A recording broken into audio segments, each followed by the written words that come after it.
Robert. I hope you're doing great. Hope you had a great weekend. So what I have are a few core exercises, and I've done a few different things here. One, there's a few ways we can do it, I should say. One, you can take these exercises and you can incorporate them into the days that you work out, or you can take these exercises and make their own day. Sometimes I switch it up during the week. Sometimes during my rest breaks for different sets, I add in some core exercises like that. When I do my core, sometimes I will make their own day for it. And then sometimes I'll take it and I'll do my upper body workout, and then because I don't love upper body as much as I love lower body, I'll do my upper body workout, and then I'll do a core workout after. So it just kind of shortens my upper body for me. And then I get to do my core after, so it gives me something to look forward to.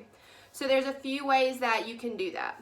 Add it into your workout in the mix, add it after a workout, or make it its own day. I will say these exercises are great to build on. So if you want, you could definitely start with 2 sets of 15, build your way up. Let's start building that core, and then we can add more sets and more reps in for that, all right? It just depends on how you do it. If you want to mix them, you might do a few more reps. If you want to do them all back to back to back on its own day, you might want to take that set down and you might want to take the reps down. Definitely up to you. Do what you feel comfortable with and do what feels good for you. Do not push yourself into pain if it starts hurting, all right? Anything more than muscular fatigue we don't want to rip our ab muscles. If you rip your ab muscles, you tear those, you are not going to be able to brush your teeth right. I can promise you, it is painful, all right? So, a few things before we get started. You know I gotta say it, Corporate Fitness Works highly recommends you talking with your physician before you start an exercise program. Alright, it's not a no pain, no gain situation. Like I said, if you feel pain, anything more than muscular fatigue, if you feel pain, listen to your body, discontinue the exercise, and talk with your doctor, alright? Number 2, I have on tennis shoes. If you're gonna do it as its own day here, you don't necessarily have to have on tennis shoes, but I do have a lunge in there. So I do prefer everyone to have on tennis shoes, but definitely up to you. All right, so let's get started. I'm going to demo each exercise. Again, if you do it on its own day, 2 sets of 15, 3 sets of 15. A few of these you're going to want to round up to an even number, so you could do 16. Totally up to you. My first one I love, absolutely love, is a glute bridge. Now with the name, everyone assumes that does not work your core, but 100% a glute bridge works your whole pelvic floor area, all right? That starts here with our core, it goes down, and it wraps up, even helping our back. So this is a great exercise. What we're gonna do is we're gonna lay on the ground, our knees are bent, laying on our back, put those heels directly below your knees. You're gonna push up through your heels, drive your knees forward, and to lift your hips off the ground, all right? To make this a really good core exercise, we're going to engage that core. What I mean by that is we're going to bring that belly button towards our spine, all right? So get that core nice and tight there. Push up through those heels. You can even lift your toes off the ground if you like, to make sure your weight is going through your heels, knees are going forward, and our hips are off the ground. When we get to the top, we're going to give the glutes a nice squeeze there, all right? And come back down and back up. With this one, you can do that odd number of 15. Going down and up.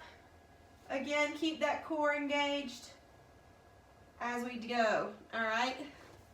That is our first exercise. Our next one, I'm coming back up off the mat, is gonna be a lunge and twist. This is definitely something you can throw into that lower body day. Especially if you're already doing lunges in that workout.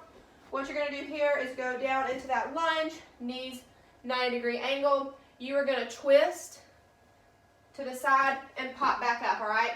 So my left leg went forward that time, left leg is forward, I'm twisting towards my right, towards where my hips are open, coming back up to switch sides here, go with my right, I'm gonna twist to my left there, all right? I probably stepped it out a little too far with that lunge, got excited on that one. So that would definitely be an easy exercise to add into your lower body day there.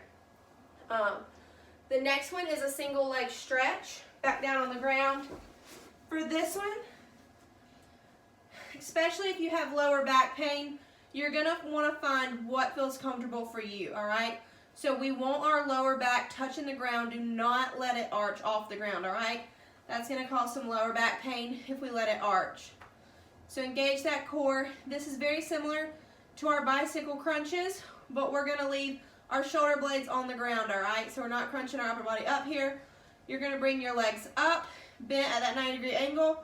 You're going to take one out straight and bring it back up, and then switch and get the other side.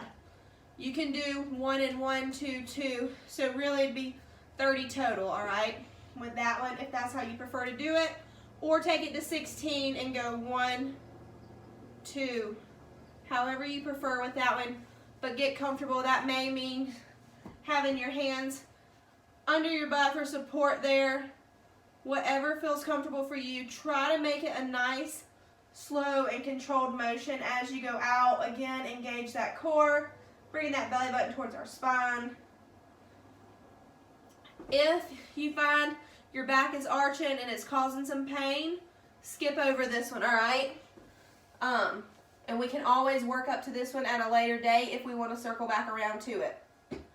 Our next one we have are our heel taps, all right? So laying back down, same position as that glute bridge, legs are bent. You're gonna go up like you were to crunch. So our shoulder blades are off the ground, hands are gonna be at our side. We're gonna twist side to side and reach for our heels, all right? Again, nice, slow, and controlled motion. Really working those obliques here, all right? So again, you can do 15 on each side, making it 30 total, or you can do 16 total.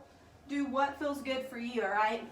With our core, I want to also say we typically think of our ab muscles as that six-pack, all right?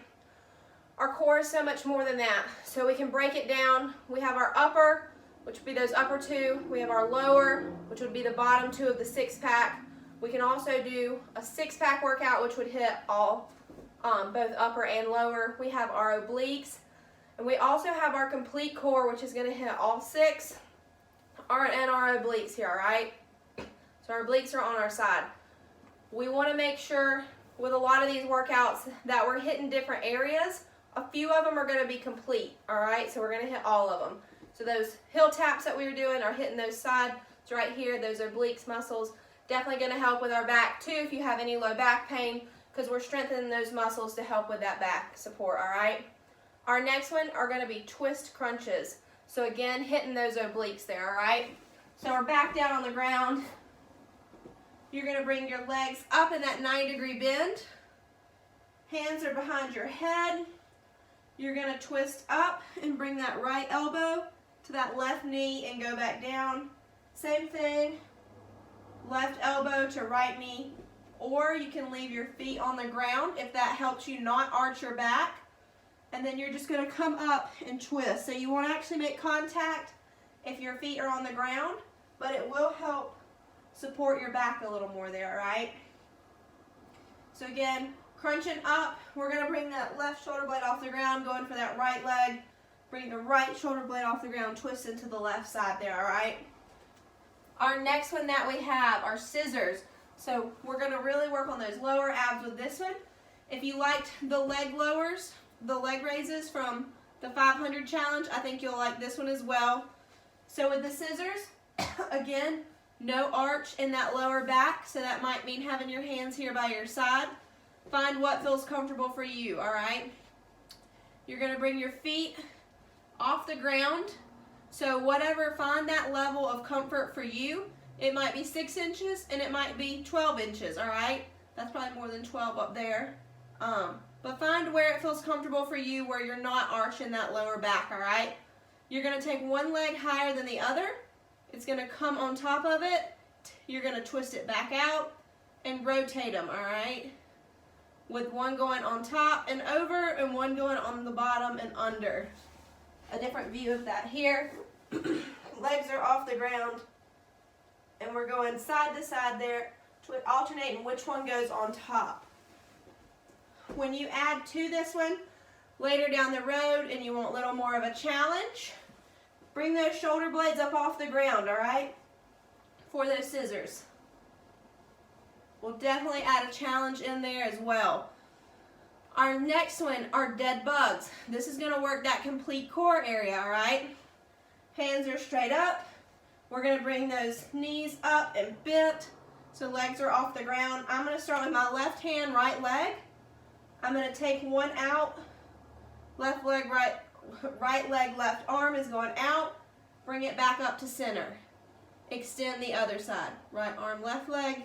Come back up to center. This is working that complete core. If you want to add a challenge in it when you go out, hold it for a second, all right? But whichever one you decide, make sure it is a very controlled motion. So don't let your arms just fall back, and don't just jerk them back up into place, all right?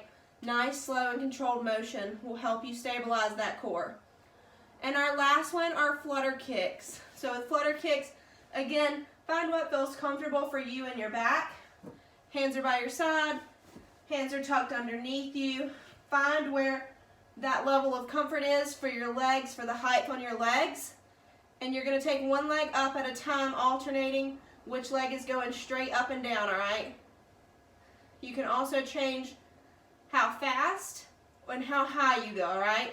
So if you want big flutter kicks or small flutter kicks and the speed of them, find what feels most comfortable for you. Find what works for your body better, all right? What works for me may not work for you, and what works for you may not work for someone else. We are all different, and we all need to find what works best for us so we can serve our body the best. I hope you enjoy these exercises. Again, make them their own day, add them into a different workout, whatever makes you feel more comfortable. I love core day, so I always want to do it separate. But some days I do add it in. Some weeks, if I know I'm not going to get as many workouts in as I want, I definitely add them in other places. If you need anything, you know where to find me. Please feel free to reach out. I hope you have a great day and a great week. Bye.